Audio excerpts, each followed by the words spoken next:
Corona virus के पकड़जण खां बचाव के लिए सिंध हुकूमत पारां केतरनि ॾींहनि खां सिंध में मुकम्मल लॉकडाउन सबब समूरा शहर तोड़ी कारोबार बंद थी विया आहिनि ऐं माण्हू घरनि ताईं महदूद थी विया आहिनि। रोज़गार न हुजण सबब गरीब पोरियत तबिको गभे टुकर के लिए परेशान थी विया आहिनि। इन हालत में कराची समेत पूरी सिंध में आल पाकिस्तान हुरमत सेठार वेलफेयर एसोसिएशन के चेयरमैन हाजी गुलाम अली सेठार पारां बिला तफरीक के इंसानियत की खिदमत कंदे गरीब मिसकिननि की मदद के लिए मैदान में लथल है, जेकी रोज़ानी के बुनियादन ते मुख्तलिफ़ शहरन तोड़ी गोठन में मिसकिननि के राशन फ्राहम करे रहा आहिनि।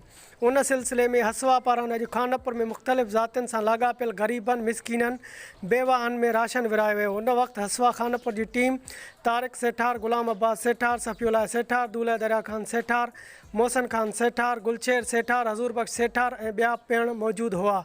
हसवा टीम जो चवणो हो त असां हसवा चेयरमैन हाजी गुल सेठार साहब के हुक्म ते लॉकडाउन सबब बेरोज़गार थियल घर में वेठल गरीब पोरियतनि लाइ राशन विराए रहिया आहियूं। उन मौके ते हसवा चेयरमैन हाजी गुल सेठार जो चवणु हो त मिसकिननि ऐं ग़रीबनि की मदद करण में दिली तौर सुकून मिलंदो आहे। असांजी इहा कोशिश जारी रहंदी त हसवा के प्लेटफॉर्म तां इंसानियत की खिदमत कंदा रहूं। हिन सरहदी वारनि खे उन हालात में अपील कई है त हिन वक्त हसवा सां माली ताउन की पिण ज़रूरत है त जीअं वधि खां वधि मजबूरनि खे खाद खुराक पहुचाए सघूं। ॿिए तरफ़ पोरियत ऐं मज़दूर तबिके पारां ॾुखी सूरत हाल में मदद करण ते हसवा ऐं चेयरमैन हाजी गुल सेठार के पिण दुआऊं ॾींदा रहिया।